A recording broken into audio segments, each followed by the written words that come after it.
Graça e paz, Deus abençoe a todos. Estamos iniciando esta semana e querendo Deus, vamos dar início a esse material, introdução aos estudos do Antigo Testamento, usando o material eh, do Antigo Testamento, as obras de teologia do Antigo Testamento, para pegarmos aqui algumas ideias, alguns conceitos que possam ser relevantes para a nossa vida. Via de regra, nós aprendemos estudando o Novo Testamento que não tem como o cristão fugir do Antigo Testamento. Tanto que a maioria dos estudiosos hoje eh, não se dão muito bem com essas expressões Antigo Testamento e Novo Testamento, tá? O entendimento supera isso. Não se entende, não se interpreta os textos da chamada Bíblia hebraica ou da Bíblia judaica como se fosse um material restrito aos judeus ou como se fosse uma revelação de Deus específica para aquele povo e que tenha sido ultrapassada. Não, continua valendo. A palavra de Deus é verdadeira, a palavra de Deus sempre foi verdadeira e a palavra de Deus sempre permanecerá verdadeira. O que chamou a minha atenção desses autores é a maneira como eles organizaram o material, seguindo as divisões feitas pelos judeus. A Torá, que nós chamamos de Pentateuco, né? Eles chamam de Torá, que é a instrução, ou a lei, ou lei de Moisés, os profetas, que são os livros proféticos, e os escritos. Os escritos aqui você tem Salmos, Provérbios, Jó, Eclesiastes, Cântico dos Cânticos, Ruth, Lamentações, Esther e Esdras, Neemias, Daniel.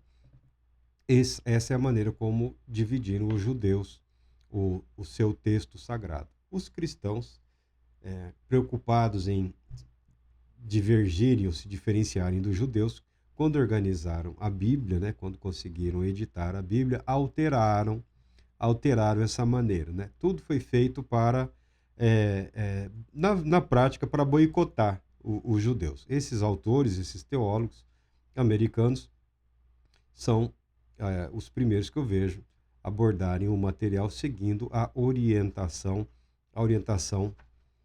judaica. Não que eles sejam judaizantes, tá? É que não há nenhum motivo para desprezar a maneira como os judeus organizaram os textos sagrados. Porque a parte de editoração, a parte editorial, ela não compreende necessariamente, ela não está abrangida pelo aspecto da revelação, tá bom? Porque nem todo texto preservado, nem todo texto sagrado segue necessariamente uma ordem cronológica, tá? Nem sempre o autor teve essa preocupação em mente, seguir uma ordem cronológica. Um dos livros que você pode ler e tem lá as suas dificuldades são alguns livros proféticos, como Jeremias, cujos escritos foram destruídos por ordem do rei, e ele, na época, tinha só os originais das suas profecias, e de memória, ele reescreveu, ditou novamente, mas não na mesma ordem, não na ordem cronológica, não na ordem em que ele havia recebido as revelações de Deus. Ele escreveu seguindo a sua memória. A verdade a ele revelada permaneceu na mente dele e, conforme a sua memória, foram reescritas. Então é um livro que apresenta algumas dificuldades para a interpretação, porque o material não está necessariamente na ordem que foi recebido, tá? Então eles seguem, e ele começa aqui pelo Pentateuco, que os judeus chamam de Torá, que chamam de lei, ou que chamam de instrução. Os judeus chamam esses livros de Torá, e os judeus atribuem a Torá, a lei, a instrução, a maior autoridade e santidade que o restante das escrituras hebraicas ou judaicas. Os 5 primeiros livros da Bíblia hebraica e os 5 primeiros livros da Bíblia cristã são os mesmos, né? Pentateuco, de livro em 5 volumes, para os judeus, a revelação maior, a santidade maior está nesse material. Não que eles desprezem os livros proféticos e os chamados escritos, mas eles compreendem que a lei contém a revelação maior. Esse é o pensamento, essa é a perspectiva judaica.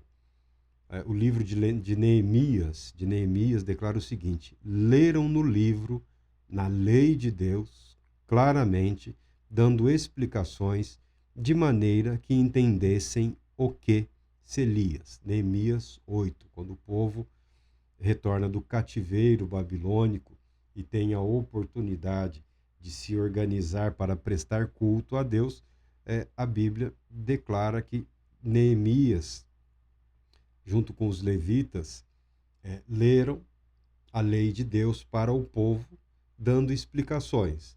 Qual é a necessidade de dar explicações? A dificuldade do povo que ficou 70 anos no cativeiro, as dificuldades da língua, da linguagem.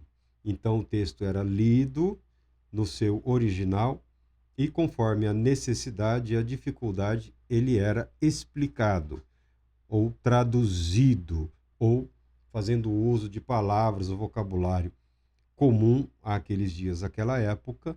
Assim a palavra de Deus passou a ser ensinada. E isso tem sido a prática ao longo dos séculos, tá? Ao longo dos séculos aí, a palavra de Deus tem sido assim ensinada, tem sido assim transmitida.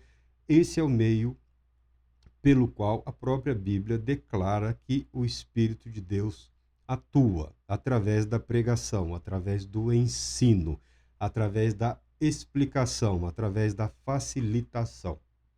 O material teológico é um material acadêmico, tá? As igrejas, muito embora algumas estejam associadas ou sejam as mantenedoras de faculdades, de universidades, elas não são capazes de produzir por si mesmas, no momento, material à altura. Então há uma simbiose. As universidades passaram a se dedicar à teologia, à filosofia, que é a razão de ser das universidades, tá bom? Esse tipo de estudo, esse tipo de pesquisa. O pensamento do professor universitário, o pensamento da instituição universidade não tem condições de levar em consideração a revelação de Deus, ou Deus como ser que se revela à humanidade. Esse pensamento é característico do espírito religioso, do espírito humano religioso.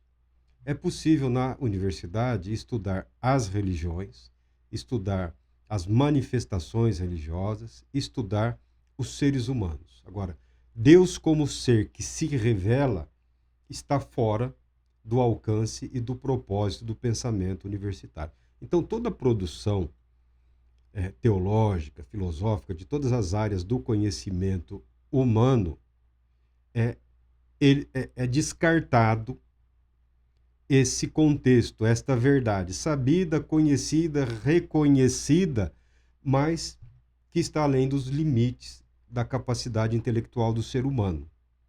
O que é? Deus como ser que se revela à sua criatura.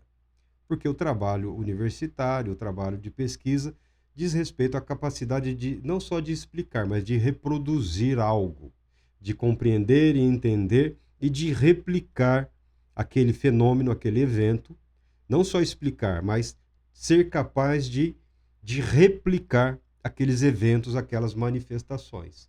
Nisso, Deus, como ser que se revela, está completamente além da capacidade.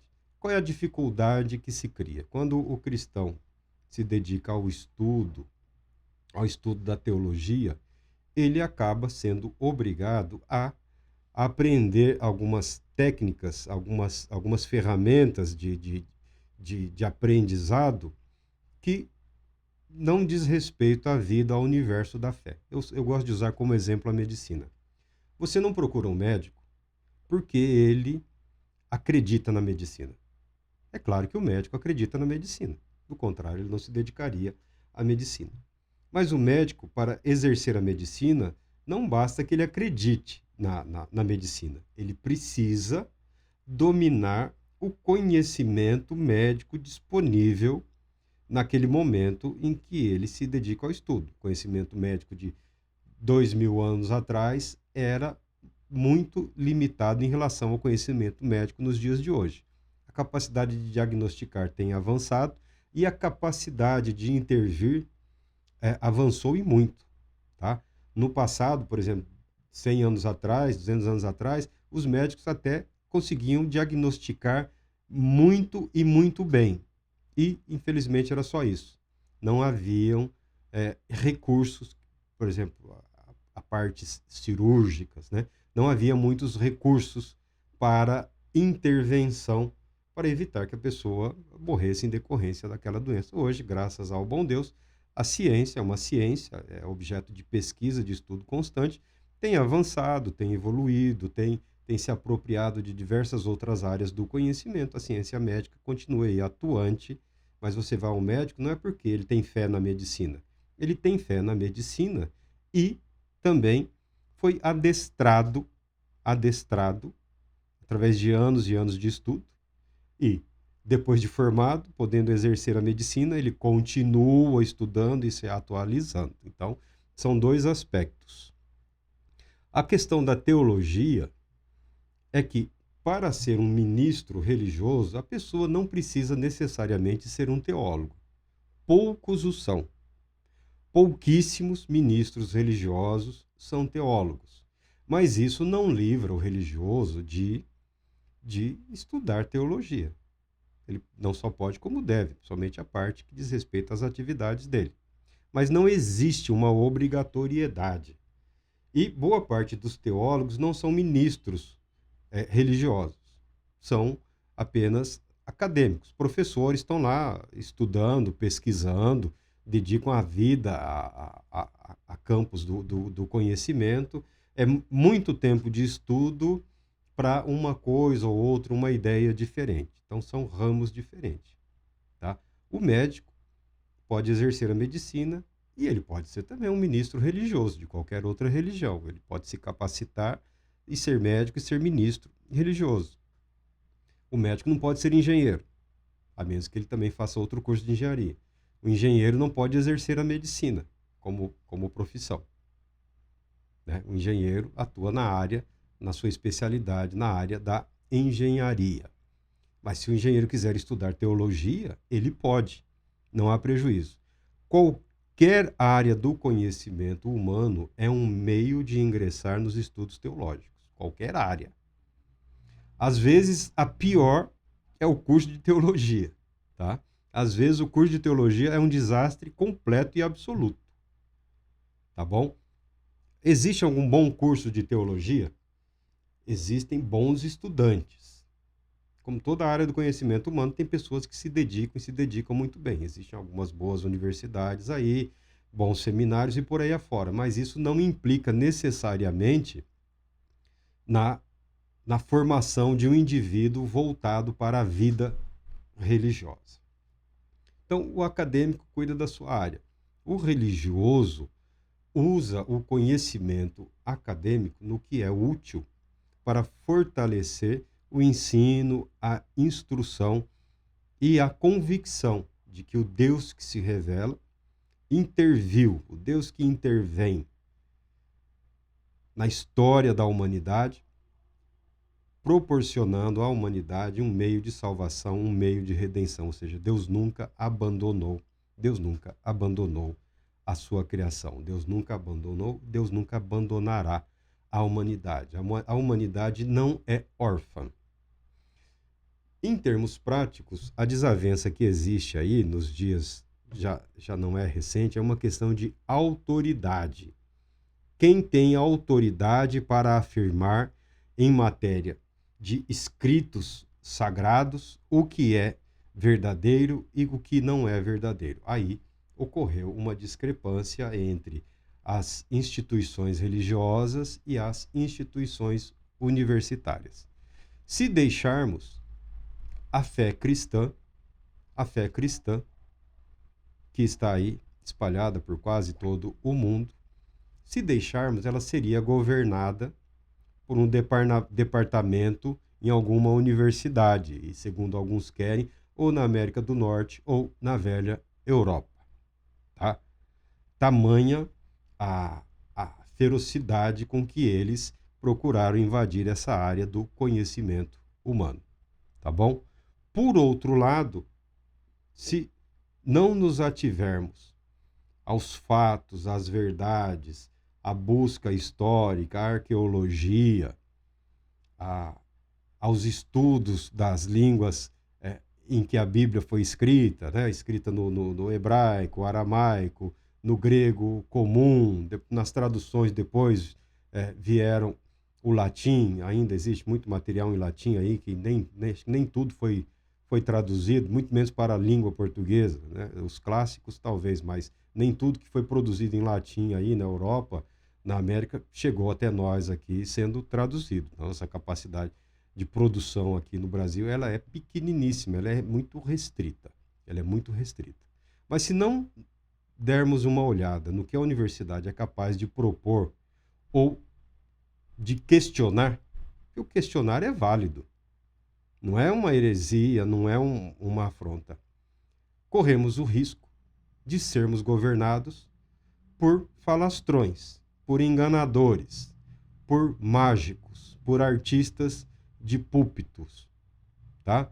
Por pessoas adestradas para dançarem nos altares por aí afora, dizendo que o Espírito Santo está falando, que Deus está agindo, ou isso ou aquilo.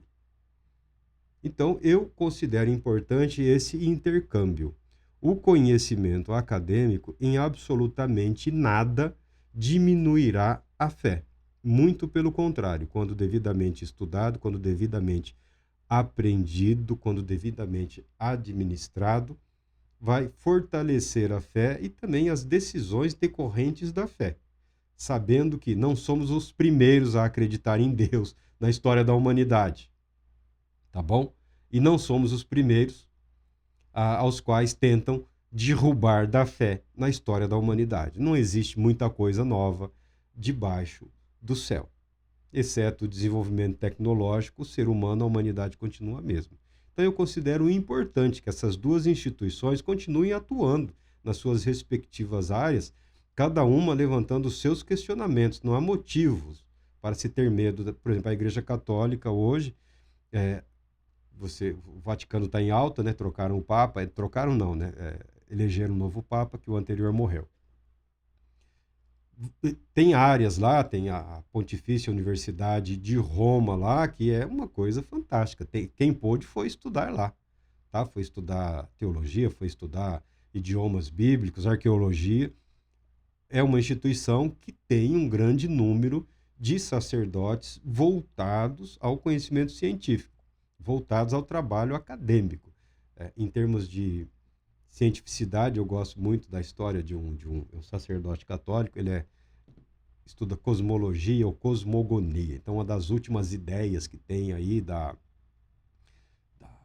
do início do universo, que falam de Big Bang, isso e aquilo, ele formulou uma ideia, um conceito, com uma matemática incrivelmente avançada, um conhecimento é astrofísica que fala, né? Um conhecimento sofisticado, um conhecimento elevado.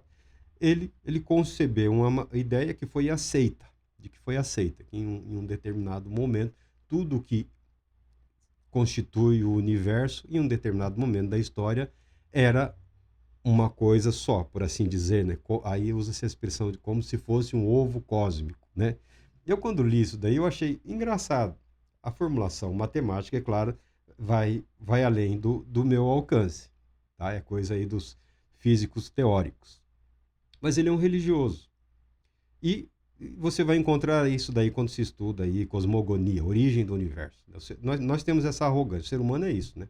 Ele não consegue explicar muito bem como cresce a unha, mas ele sabe exatamente como o universo se desenvolveu e evoluiu. Fazem até videozinhos aí mostrando para todo mundo.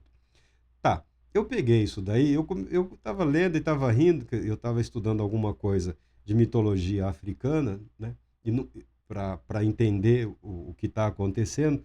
E um dos mitos africanos, num dos mitos africanos, o universo foi chocado. O universo foi chocado, né? O universo era um ovo que foi chocado por uma ave, que eles têm um nome lá.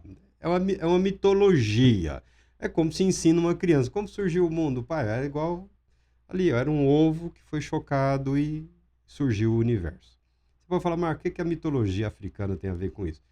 Todas as mitologias antigas tratam da origem do universo. E quando você lê na Bíblia que no princípio Deus criou os céus e a terra era sem forma e vazia, e o Espírito de Deus pairava sobre a face das águas ou sobre a face do abismo. Essa expressão que fala do Espírito de Deus pairando sobre é a mesma expressão que que expressa pelo cientista lá. É como se o Espírito Santo estivesse garantindo as condições necessárias para o surgimento da vida ou do universo. Chocando. Tecnicamente seria isso. O Espírito de Deus chocava, né? Cuidava para que a matéria informe pudesse gerar vida. Então ele construiu, numa linguagem matemática, de físico-matemática, na área de cosmogonia, é um negócio muito complicado, mas o que ele escreveu na teoria da origem do universo é o livro de Gênesis, tá? Ele escreveu isso, o livro de Gênesis, que o Espírito Santo garantiu as condições necessárias para a criação do universo, para a criação da vida, quando a Terra ainda era informe, quando havia somente o caos, né? Não havia forma, não havia vida. O Espírito de Deus chocava, ou garantia as condições para a criação da vida. Ele está citando o livro de Gênesis numa linguagem rebuscada, complexa, altamente elaborada, buscando conceitos de física e por aí afora. A mesma linguagem dos escritores bíblicos é a mesma linguagem dos mitos africanos, dos mitos indianos, europeus, dos mitos dos nativos americanos. Se você tiver tempo, disposição e recursos para encontrar material nessa área, você descobrirá que todos os mitos, todas as mitologias remetem a um mito anterior. E a Bíblia já apresenta a narrativa da verdade, extraindo os elementos mitológicos e expressando a verdade revelada de Deus num momento ou através do momento da história em que a humanidade estava perdida, atordoada em meio aos mitos, às fábulas, às construções equivocadas. Então, é importante conhecer que você não vai conseguir fugir de Deus, tá? A universidade, ela não nega necessariamente Deus. A criação das universidades na história da humanidade foi, a princípio, para se dedicar ao conhecimento da verdade, da verdade de Deus, da criação de Deus. Então, nenhum mal há que se estude teologia, nenhum mal há que se estude história, nenhum mal há que o cristão entenda, procure entender ou compreender a formação e a maneira como foi transmitido esses escritos sagrados. E é importante sabermos que não é interessante acrescentar dificuldades. O objetivo do ministro do Evangelho, como está aqui, nos dias de Neemias, é facilitar o conhecimento da verdade, facilitar o conhecimento da palavra de Deus. E esse texto aqui citado de Neemias, a Bíblia declara que o povo chorava por estar ouvindo, por estar podendo ouvir a leitura dos escritos sagrados, da lei de Moisés. Neemias lia e os levitas iam repetindo, e a uma determinada distância ia sendo repetido para as multidões que lá se encontravam, tá? Não havia os recursos de hoje.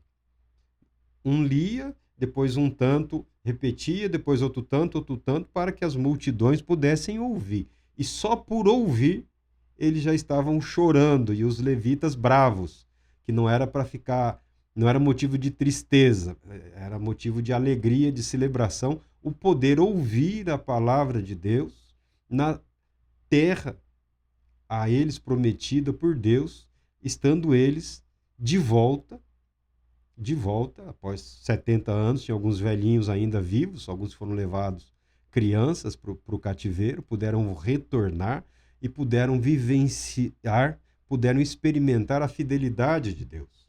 A fidelidade de Deus. Então, o objetivo do estudo, o objetivo de apreender o conhecimento, a verdade transmitida, é que, em cada momento da história, a qualquer tempo da história da humanidade, você vai deparar com essa verdade. Deus é fiel. Deus é fiel. Deus é fiel.